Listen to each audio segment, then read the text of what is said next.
목사님께서 믿는 자가 되라라는 제목으로 말씀 선포하실 때 큰 은혜 받으시기 바랍니다. 이름으로 축복합니다. 하나님의 은혜를 깨달으면 내가 얼마나 쓸데가 없는 자인가, 믿음이 떨어지면 내가 얼마나 자랑스러운 존재인가. 사람이 그래서 은혜를 받고 사셔야 돼요. 가사에 또 연주에 감사합니다. 하나님께 영광을 돌리고 우리 박수로 격려하며 하나님께 나아가겠습니다. 감사합니다. 자, 우리 옆 사람과 인사하겠습니다. 오늘도 하나님의 음성을 들읍시다. 신앙생활을 25년 동안 하고 15년 동안 주일학교 교사를 잇던 어떤 집사님이 목사님에게 질문을 했습니다. 목사님, 정말 천국과 지옥이 있습니까? 그랬어요. 목사님, 다른 설명은 하지 마시고요, 간단하게 있다, 없다, 그렇게만 대답을 해달라고 막 목사님을 다그쳤습니다. 그래서 목사님은 그 집사님에게 도대체 왜 그런 질문을 하게 되었는지를 되물었습니다. 그때 집사님이 이렇게 대답을 했습니다. 목사님, 이 세상에는 복잡한 문제가 참으로 많습니다. 시어머니와 며느리 문제, 남편과 아내와의 문제, 또 아이들의 문제, 먹고 사는 문제, 온갖 문제들이 꼬리를 물고 우리를 괴롭히고 있는데 하루라도 편할 날이 없어 답답한 일들이 많이 있지만 그래서 한번 천국과 지옥에 대해서 질문하고 싶은 생각이 있었습니다. 천국과 지옥만 확실하게 있다고 보장된다면 그런 문제들은 다 시시한 것들에 불과합니다 라고 이렇게 목사님께 말씀을 드렸어요. 사실 그렇습니다. 내가 확실히 다시 부활할 것이고 천국과 지옥이 분명히 있다고 한다면 이 세상에 어떠한 고통도, 또 시험도, 환난도, 가난도, 슬픔도 문제될 것이 없고 참지 못할 것이 없고 핍박과 박해가 두려울 것이 없다라는 것입니다. 사랑하는 성도 여러분, 천국과 지옥이 있는 것을 믿습니까? 예수 믿고 구원받아서 천국 간다는 것을 믿으십니까? 여러분은 하루에 천국과 지옥을 몇 번이나 생각을 하고 우리가 십자가에서 구원받은 은혜를 몇 번이나 생각하면서 직장생활을 하시고 사업을 하시고 가정생활을 이루시는지요? 많이 생각하면서 일하실 수 있기를 주의 이름으로 축원을 드립니다. 우리의 영혼은 하나님을 생각해야 됩니다. 예수님 생각해야 되고 성령님을 생각하셔야 돼요. 내가 장차 가야 될 천국을 생각하면서 하루하루 내게 주신 모든 일들이 사명이 될 수 있기를 주의 이름으로 축원합니다. 사명이 되면 힘들지 않아요. 힘들어도 잘 해낼 수가 있다라는 거예요. 먹고 살기 위해서 직장을 다니고 사업을 한다면 그보다 불쌍한 사람이 없습니다. 새끼 먹기 위해서 내가 그렇게 신경을 쓰고 잠 못 이룬다면 정말 안타까운 인생입니다. 우리는 주의 영광을 위해서 살라고 저 영원한 곳에서 우리를 이 땅에 보내주셨다라는 사실이죠. 그분을 위해 살다가 그분을 만나시고 그분과 주님과 영원히 사시는 복이 있으시기를 주의 이름으로 축원합니다. 영화 배너를 보셨나요? 이 배너의 원작 소설을 쓴 사람은 월러스라는 그런 사람인데요, 그 소설을 쓰기 시작할 무렵에는 예수 그리스도에 대해서 아무것도 모르는 그런 사람이었습니다. 그가 알고 있는 것이라고는 그의 친구가 들려준 아주 비관적인 예언 하나뿐이었습니다. 그 친구가 뭐라 그랬냐면, 기독교는 얼마 후에 이 세상에서 존재를 감추고 우리의 기억 속에만 남을 것이다. 그렇게 비관적인 얘기를 했어요. 그러나 그런 배너를 쓰기 위해서 그 배경이 되는 시대를 알아야 했기에 드디어 성경을 읽기 시작을 했습니다.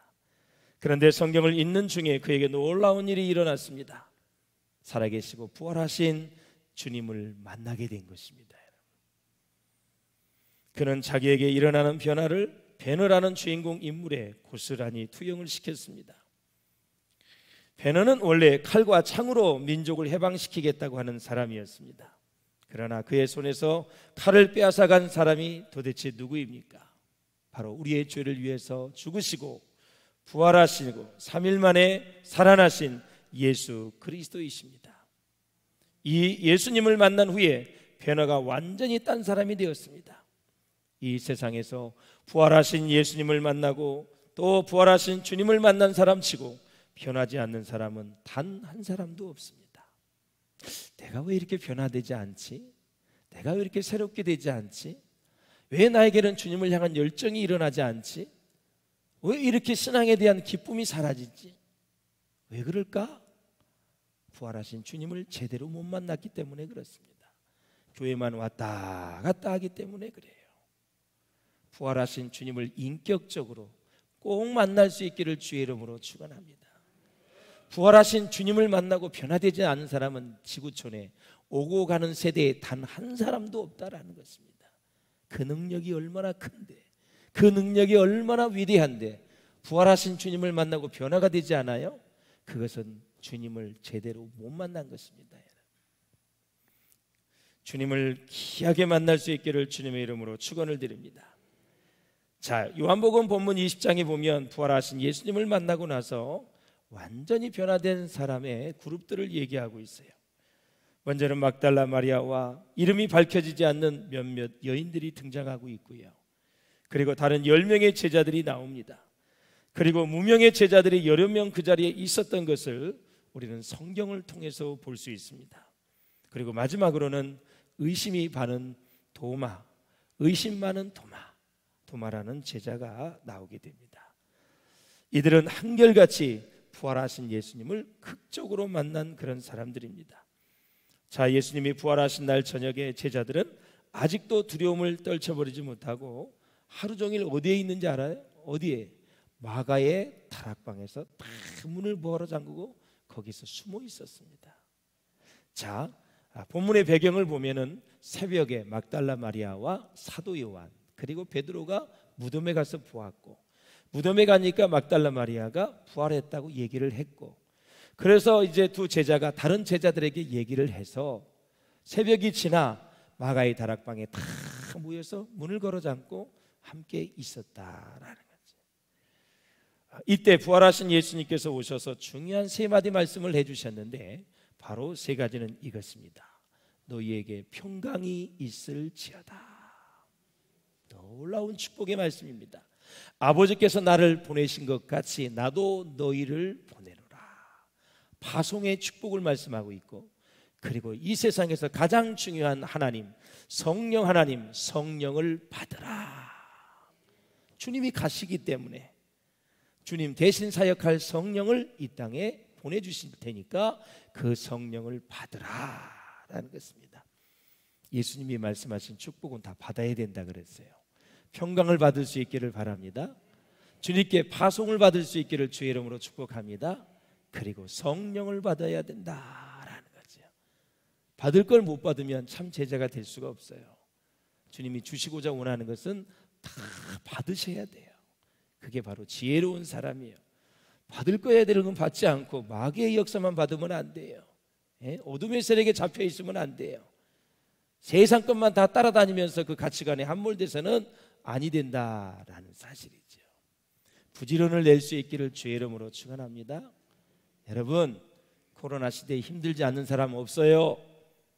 육체적으로 힘들지 않는 사람 없어요. 다 힘들어요. 나만 힘든 게 아니에요. 그럼에도 불구하고 열정을 낼 수 있기를 주의 이름으로 축원합니다. 늦게까지 일해서 피곤하다고요? 잠을 못 자는 사람이 있어요. 한숨도 못 자는 사람이 있어요. 나만 힘든 게 아니에요. 우리가 이 땅에서 살면서 기억해야 될 것은 주님 안에서 내가 오늘 찬양한 것처럼 하나님의 은혜로 구원받았다는 거예요. 제가 천국과 지옥을 서두에 말씀을 드렸습니다. 천국만 확실히 있다는 것이 믿어진다면 이 세상에서 열정을 내지 못할 이유가 없어요. 천국만 있다면 고난을 다 이길 수 있어요. 언젠가는 죽어야 되고 죽으면 천국 가서 주님과 함께 영원히 사는데 그거 못 참겠어요? 참아낼 수 있어요.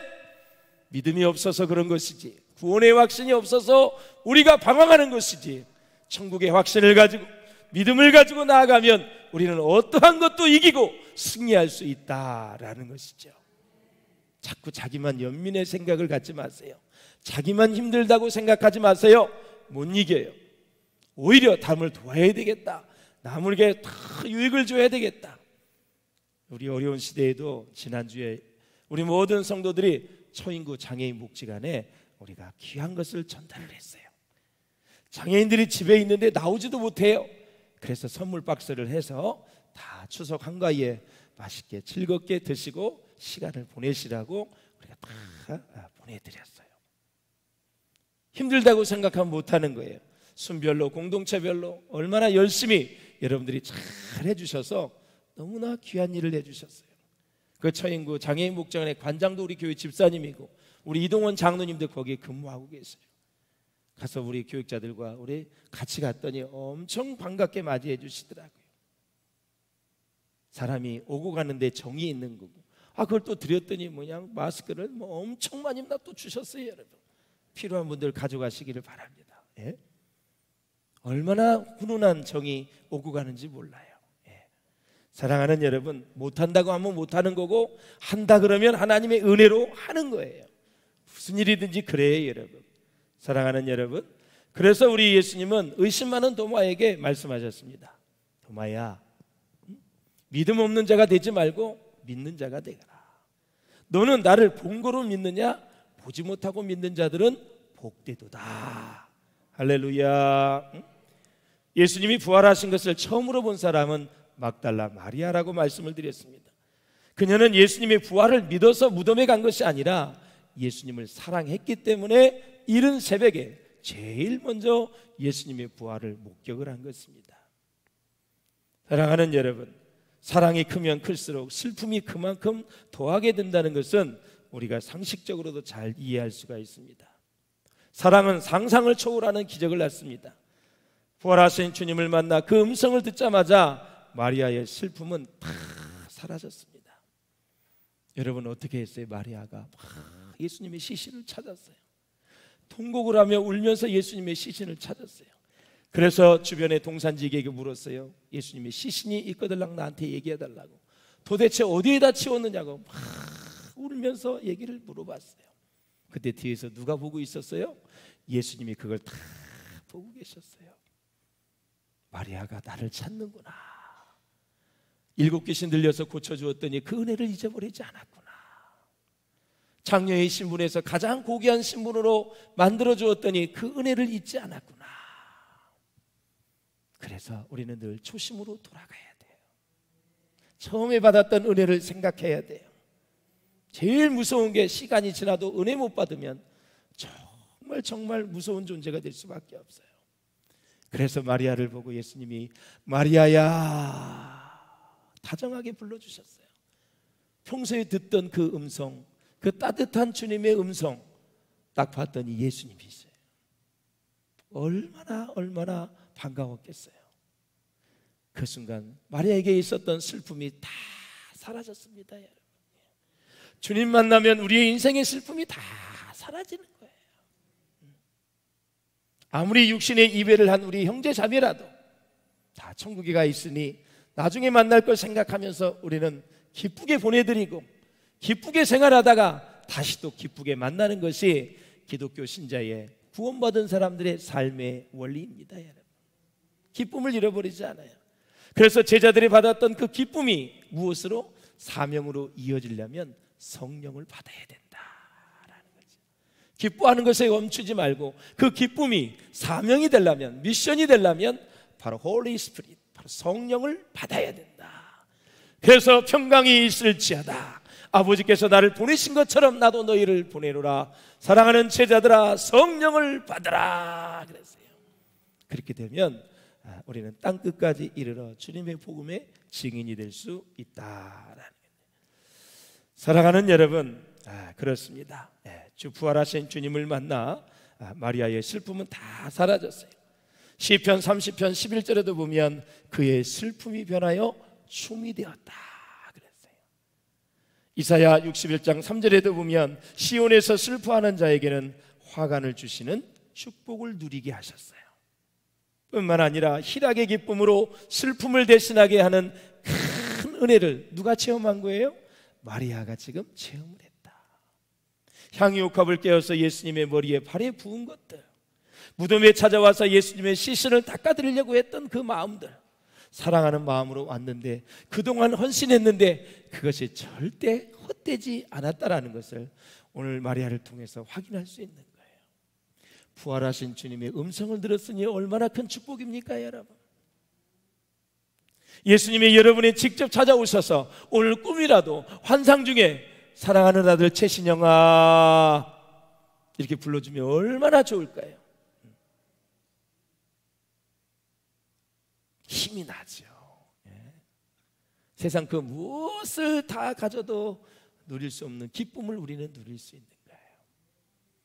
제가 한 번은 천국의 현상을 보고 야, 그렇게 아름다워요. 근데 하늘에서 진짜 어마어마한 소리로 들려오는데 사랑하는 아들아 두려워하지 말라. 죽을 때까지 잊을 수가 없어요. 그 천국의 그 모습이 너무너무 아름다워요. 눈으로 어떻게 볼 수가 없을 정도로 아름다워요.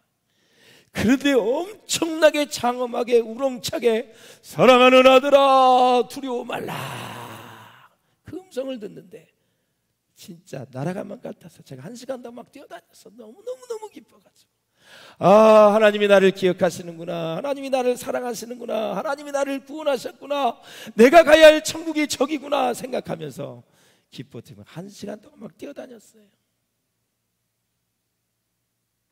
땅에 살고 있지만 하늘의 소망을 갖는 자, 제가 지난주에 기업 예배에서도 그런 말씀을 선포했어요. 하나님은 부자 되는 법을 가르친 적이 없어요. 부자 되는 법을 가르친 것이 아니라 구원 얻는 법을 가르쳐 주셨다 그랬어요. 땅에서 잘 사는 것을 가르친 적이 없어요. 그러나 하늘에서 잘 사는 법을 우리에게 가르쳐 주신 분이에요. 구원 얻는 법과 이 하늘에서 잘 사는 법을 배우면 이 땅에서는 잘 살게 되어 있어요, 여러분. 그래서 사랑하는 자여 내 영혼이 잘된과 같이 네가 범사에 잘되고 강건하기를 내가 간구할지니라. 부자 되게 힘쓰지 마시고 어떻게 하면 수많은 영혼들이 나의 영혼이 구원받아 하나님의 자녀답게 살 수 있을 것인가에 대한 신경을 쓰면 지혜를 주시게 되어 있어요. 너희는 먼저 그의 나라와 그의 의를 구하라. 그리하면 이 모든 것을 누구에게? 너희에게 더하여 주시리라. 믿음이 작은 자들아 왜 의심하느냐 그랬어요. 왜 먹을 것, 입을 것, 마실 것 생각하며 의심하느냐라는 것이에요. 사랑하는 여러분, 그렇습니다. 살아계신 주님을 만나는 사람은 누구나 슬픔이 변하여 기쁨이 되는 은혜를 체험할 수가 있는 것입니다. 인생은 그 자체가 슬픔이요 눈물입니다. 저의 깊은 가슴에도 슬픔이 있고요, 저의 깊은 가슴에도 지금 고통이 있습니다. 여러분의 가슴에도 슬픔이 있습니다. 겉으로는 멋지게 오늘 옷을 입고 왔고 환하게 웃고 있지만 보이지 않게 뒤에는 눈물과 슬픔이 있을 수 있다라는 사실이. 그래서 솔로몬이 전도서 2장에 이렇게 표현을 했습니다. 낮에도 어떻게 했어요? 슬픔이 있다. 그리고 걱정에 쌓인 채 살아간다. 밤에조차도 쉬지 못하고 괴로워하며 몸부림치는 것이 우리의 인생이다. 우리 전도서 한번 읽어보세요. 시작. 일평생에 근심하며 수고하는 것이 슬픔뿐이라. 그의 마음이 밤에도 쉬지 못하나니 이것도 헛되도다. 인생에 근심하며 수고하는 것이 다 슬픔이야. 근데 마음이 밤에도 쉬지를 못해. 이 걱정 저 걱정 이것도 헛되도다. 이 솔로몬이 얘기하는 게 오직 여호와를 경외하고 말씀대로 사는 것이 최고의 축복이라고 솔로몬은 고백하고 있어요. 할렐루야. 사랑하는 성도 여러분, 부활하신 예수님이 마리아 이렇게 불러주셨으니 얼마나 감사해요. 그래서야 예수님을 알아보는 마리아. 여러분 한 분 한 분의 이름을 불러주시고 우리가 정말 울며 절망하고 있을 때, 슬픔에 쌓여 호우적거리고 있을 때 예수님은 천사들을 데리고 함께 우리와 해주신다, 동행해 주신다라는 거죠. 기도할 때는 어떻습니까, 여러분? 혼자 기도하면 독백에 불과하지만 예수님이 함께 해주시면 천군 천사가 우리의 기도를 돕고 우리 모든 천사가 우리의 기도를 수종들어서 우리의 기도가 응답될 줄로 믿습니다, 여러분. 사랑하는 여러분, 예수님은 부활 전에는 우리처럼 시간과 공간의 제약을 받으셨습니다. 그러나 부활하신 이후에는 시공을 초월하시는 분이 되셨습니다. 그래서 문과 벽을 뚫고 제자들이 숨어 있는 곳에 오신 것입니다. 오셔서 제자들에게 부활한 몸을 직접 다 보여주셨습니다. 사랑하는 여러분, 지금 예수님은 우리 비전교회에도 계시고 지금 3부 예배 드리는 이곳에도 계시고 천군 천사가 와서 우리의 예배를 수종 들고 있고 여러분의 가정에도 계시고 여러분의 직장과 사업장에도 계시고 동시에 세상 어느 곳에도 다 계시는 분이십니다. 예수님은 제자들이 모여 있는 곳에 오셔서 매우 독특한 메시지를 전하셨는데 19절에 조금 전에도 보았지만 예수께서 오사 가운데 서서 이르시되 너희에게 평강이 있을지어다. 이 평강은 하나님과 이웃과의 관계가 완전히 회복된 상태, 그리고 하나님의 영이 우리 가운데 충만한 상태, 걱정과 근심과 어떤 문제가 있어도 그 문제에 매이지 않는 하나님의 영으로 충만한 상태, 그래서 기쁨이 아주 너무나 차고 넘쳐서 말로 표현할 수 없을 정도의 상태를 샬롬, 평강이다, 그렇게 얘기하는 것입니다. 제일 중요한 게 관계에서 회복이 돼야 돼요. 하나님과의 관계, 이웃과의 관계가 회복이 되어져야 우리는 평강의 샬롬의 축복을 누릴 수 있다라는 것입니다. 이 당시의 제자들은 유대주의자들이 언제 덮칠지 모르기 때문에 무척 겁이 났어요. 두려웠습니다. 야, 하나님의 아들도 저렇게 죽이는데 우리쯤이야 갈기갈기 찢어서 죽이겠다. 그래서 그들은 다 숨어 있었어요. 얼마나 두려웠겠어요. 얼마나 무서웠겠어요. 노크만 들어도 밤에 얼마나 무서웠겠어요. 지금도 생각이 나요. 어렸을 때 우리 어머님이 심야에 그냥 옛날의 이야기를 그렇게 무서운 얘기를 막 하잖아요. 그러면 불을 다 꺼놓고 그럼 달빛에 창문에 사람이 왔다 갔다 하게 이렇게 보일 때 얼마나 무서워요. 사실은 강아지인데 근데 우리 어머니가 야 바깥에 사람이 왔다 갔다 한다, 진짜 사람인 줄 알고 그냥 왕 이렇게 하면 놀래고 막 그래요. 그런 이야기도 놀래는데 당시에 예수님을 십자가에 못 박아 죽였던 유대주의자들, 아마 제자들 만났으면 똑같이 갈기갈기 찢어서 죽였을 것입니다. 그러니까 무서운 거지요. 그때 예수님이 그 두려워하고 있는 불쌍한 제자들에게 평강이 있을지어다. 두려움이 사라지고 열흘이 지나 오순절 마가의 다락방에서 성령을 받고 그들은 땅끝까지 복음을 전하며 순교자가 되었습니다. 참 위대한 역사인 것입니다. 사랑하는 여러분, 그렇습니다. 이 평강은 누가 줍니까? 예수님만 주실 수 있다라는 것입니다. 바로 죽음이 불안과 두려움의 원인이라면 부활은 평강의 원인이 되는 것입니다. 부활의 능력이 있어야 평강을 누린다라는 것이죠. 주님을 본 제자들이 무척 기뻐했습니다. 이 기쁨은 평안이 가져다 주는 산물이요 결과일 수밖에 없죠. 그래서 평강이 없는 자는 기뻐할 수가 없다라는 거죠. 자, 정리를 하겠습니다.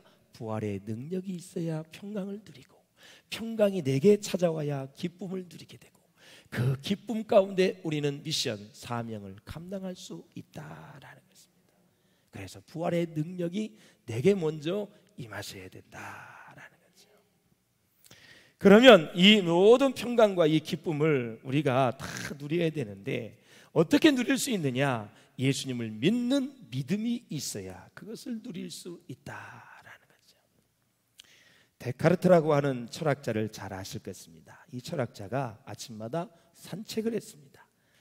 자, 산책길은 언제나 같은 길이었고 똑같은 시간이었기 때문에 그냥 일상대로 산책을 했어요. 그런데 바로 발 앞에 갑자기 뱀이 나타난 것입니다. 한 마리가 도사리고 앉아서 데카르트를 탁 쳐다보고 있는 거예요. 그래서 깜짝 놀라서 뱀을 비켜서 다른 길로 갔습니다. 다음 날에도 어김없이 이제 산책을 나갔는데 또 뱀이 있는 것입니다. 또 다른 길로 돌아서 갑니다. 사흘째 되는 날에도 또 뱀이 있어서 이번엔 안 되겠다, 죽여야겠다 생각을 하고 자기가 가지고 있는 지팡이를 짚어서 힘껏 내려쳤습니다. 그런데 이 뱀이 움직이질 않습니다. 자세히 보았더니 바로 새끼줄이었습니다. 뱀이 아니라. 그래서 이 데카르트는 그때 큰 충격을 받습니다. 우리는 충격을 받으니까 철학자가 됐죠. 우리는 죽지 않으면 에이씨 그냥 가는데 철학자들은 달라요. 잘 들어보세요. 큰 충격을 봐요. 그때 그는 유명한 말을 합니다. 내 눈이 나를 속였다. 언제나 눈으로 보는 것을 믿으려고 했습니다. 듣는 것은 이제 믿지 않았습니다. 보는 것은 믿을 수 있다고 생각을 했습니다. 그런데 보는 것도 믿을 수가 없구나. 그래서 데카르트는 내 눈이 나를 속였다 이렇게 말한 것입니다. 자, 여기서부터 시작을 해서 데카르트는 유명한 해이주의 철학자의 조상이 됩니다. 그리고 그의 결론은 이렇습니다. 많이 들었죠? I think that I am. 뭐예요? 나는 생각한다. 고로 존재한다. 그 얘기가 거기서 이렇게 나온 것입니다. 그러니까 내가 생각하니 나에게 내가 있다라는 말인데 적어도 내가 지금 그 생각에 의심이 들어있다. 의심하고 있다라는 것이 전제가 된 것입니다. 내가 생각하고 있다 하는 거기에 내 존재의 근거가 있다는 말입니다. 그러니까 보는 데가 아니라 생각하는 데에 내 존재의 근거가 있다고 그는 유명한 철학의 기초를 그렇게 말하고 있는 거예요. 그래서 본다는 것과 믿는다는 것, 보는 것은 믿을 수 있다. 바로 여기에 문제를 제기하고 있습니다. 보는 것만 믿겠다. 그런데 내가 본다고 하는 것이 객관적이지 않다라는 사실입니다. 사람은 생각하는 대로 보는 것이고 사람은 느끼는 대로 보는 것입니다. 쉽게 말씀드리겠습니다. 사랑하는 마음으로 보면 상대방이 예뻐 보입니다. 그러나 의심하는 마음으로 보면 의심이 생기는 것입니다. 그래서 보이는 것이 내 경험의 시작이 아니라는 것입니다. 그 근거가 아니라는 것입니다. 중요한 것은 믿음이 없다라는 것입니다. 믿음이. 그러한 측면에서 본문의 도마는 고집이 센 사람입니다. 보통 도마를 일컬어 우리는 회의론자를 의심하는 자라 그러죠. 실증론자의 별명을 가지고 있는 도마, 그는 스스로 확인하지 않고는 믿지 않는 성격을 가지고 있었습니다. 도마는 예수님의 부활하신 날 저녁에 제자들과 함께 있지 않았습니다. 어디가 있었을까요? 십자가에 못 박혀 죽으실 때, 그리고 그 많은 시간 어디에 가 있었을까요? 도마는 아주 똑똑한 사람이에요. 제자들 중에 똑똑한 사람을 들라 그러면 가룟 유다와 도마입니다. 한 명을 추가하려면 빌립입니다. 왜? 계산을 너무 잘했어요. 500리의 기적에서도. 그런데 두 사람을 들라면 가룟 유다와 이 도마인데 도대체 예수님이 십자가에 못 박혀 돌아가실 때 어디가 있었을까? 도마의 이성적인 생각으로 저렇게 십자가에 죽어가는데 저 사람이 메시아가 될 수 있을까? 의문점이 생긴 것입니다. 너무나 비참하다. 자기 생각에는 이건 아무것도 아니다. 그래서 회의가 생긴 거죠. 그러니까 엠마오 길로 혼자 걸어가게 되죠. 사실 생각이 많은 분들, 도마와 같은 성격의 스타일들은 많은 노력을 하셔야 됩니다. 오늘 본문에 보면 하나님이 도마 같은 사람도 예수님이 찾아가 주셔서 결국 구원을 이루셨지만 현실은 냉혹합니다. 예수님처럼 여러분을 다 잡아줄 사람이 있을까요? 쉽지 않습니다. 다 풀어줄 사람이 있을까요? 그래서 성격의 유형도 행복을 자주해 줄 수 있는 아주 중요한 요건이 되는 건다는 것을 우리는 볼 수가 있어요. 그래서 사실 주님과 만나기 위해서 우리는 때때로 혼자 고요한 시간을 갖는 일은 필요하지요. 좋습니다. 괜찮습니다. 도마처럼 괜찮아요. 그러나 자기 혼자 생각하면서 주님 앞에 나올 수 있었으면 얼마나 좋을까요?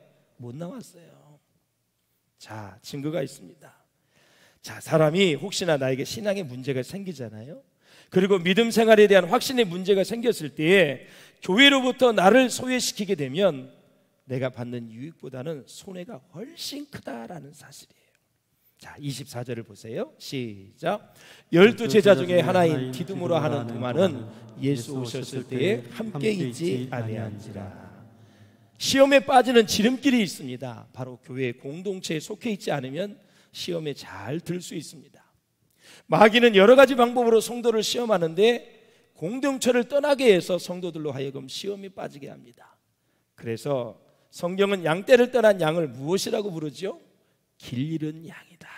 길을 잃어버렸다. 하여튼 성도는 교회 공동체를 떠나면 꼭 엉뚱한 짓을 하게 되어 있습니다. 마귀가 교인들을 시험에 빠지게 할 때 제일 먼저 하는 일이 뭔지 아세요? 공동체의 식구들을 싫어하게 만듭니다. 지금 누군가가 내 눈에 가시거리가 되고 싫어하는 사람이 있으면 지금 마귀에게 잡힌 것입니다. 벗어날 수 있기를 주의 이름으로 축원합니다. 사람은 사랑하라고 준 것이지 마귀에 잡히라고 준 것이 아닙니다. 내 마음 상태를 점검해야 됩니다.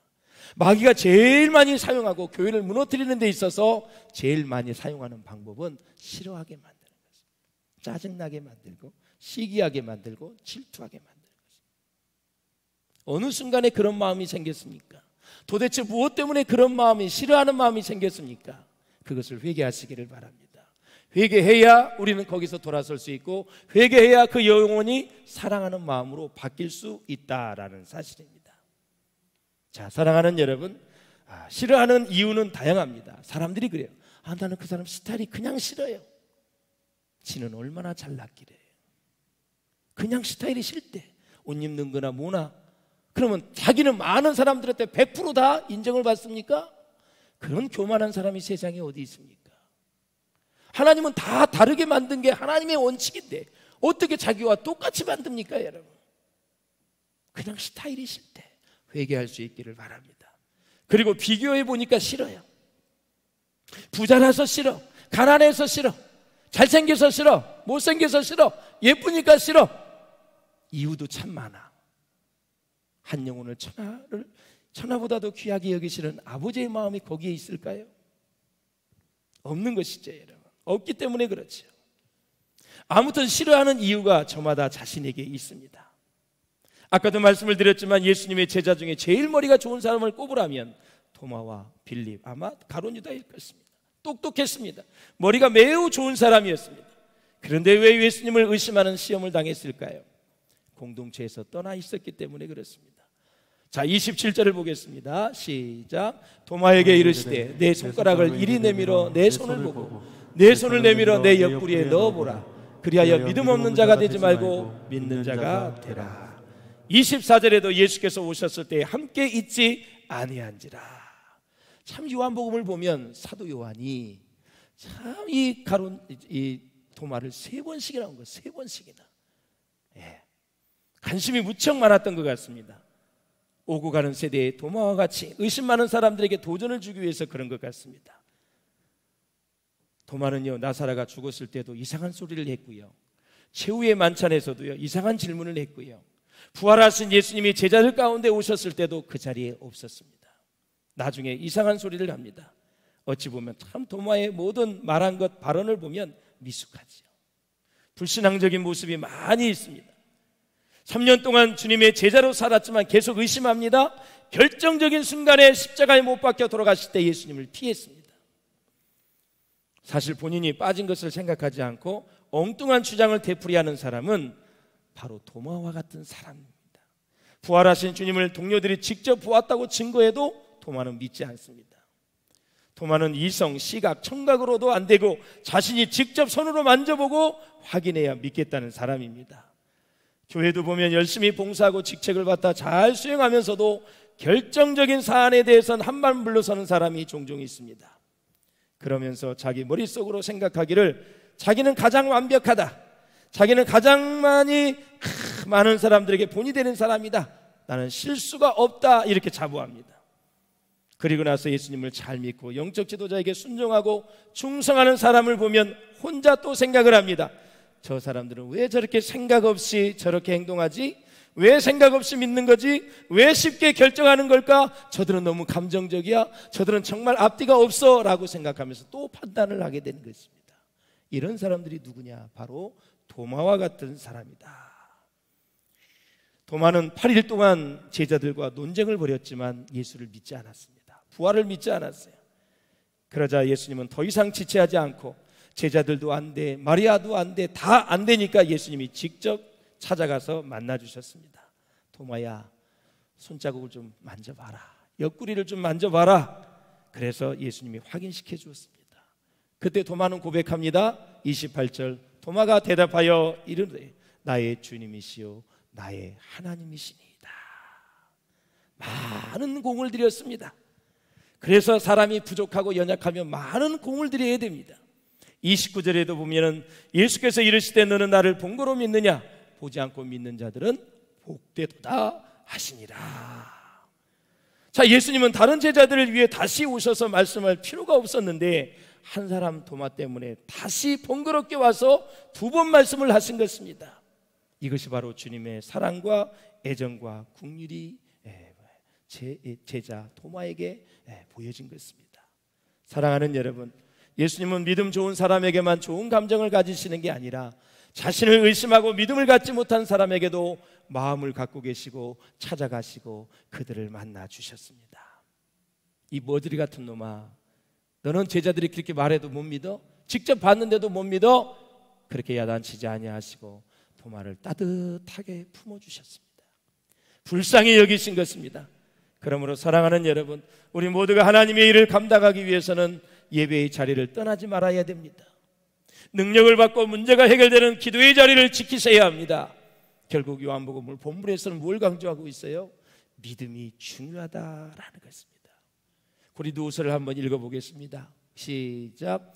너희가 믿음에 있는가 너희 자신을 시험하고 너희 자신을 확증하라. 아멘. 믿음이 굳건하게 되는 비결은 예배의 자리를 잘 지키고 기도의 자리를 고수하고 그리고 말씀을 읽고 들으시고 순종하는 신앙생활이 연속되면 우리의 믿음은 굳건해지는 것입니다. 그런데 마귀는 마리아의 헌신을 공격했잖아요. 여러분, 향유옥합을 드릴 때도 가룟 유다가 보냈어요. 가난한 자들에게 주지 왜 그렇게 허비하느냐. 그때 제자들이 같이 거들었습니다. 화를 냈습니다. 여러분, 예수님이 거두절미하고 이 여인이 나에게 붙는 것은 나의 장례를 위함이라. 복음이 전해지는 곳에 이 여인의 헌신도 함께 증거되리라. 사랑하는 여러분, 하나님은 이미 우리에게 기도의 능력을 주셨고 마귀를 대적하는 능력을 주셨습니다. 그러므로 말씀을 맺겠습니다. 신앙은 진정으로 내 속에서 부활하신 주님의 능력이 힘있게 역사하고 있는가를 통해서만 확인해야 된다라는 것입니다. 부활의 능력이 여러분과 함께 하시기를 주의 이름으로 축원합니다. 신앙의 감동이 사라지고 하나님에 대한 첫사랑이 식어지는 것보다 신앙생활에 더 큰 위기는 없습니다. 그러므로 우리의 삶 가운데 믿음 없는 자가 되지 말고 믿는 자가 되어 부활의 주님을 온 세상에 증거하시는 복된 성도들이 될 수 있기를 주의 이름으로 축원합니다. 기도하겠습니다. 우리 함께 기도하실 때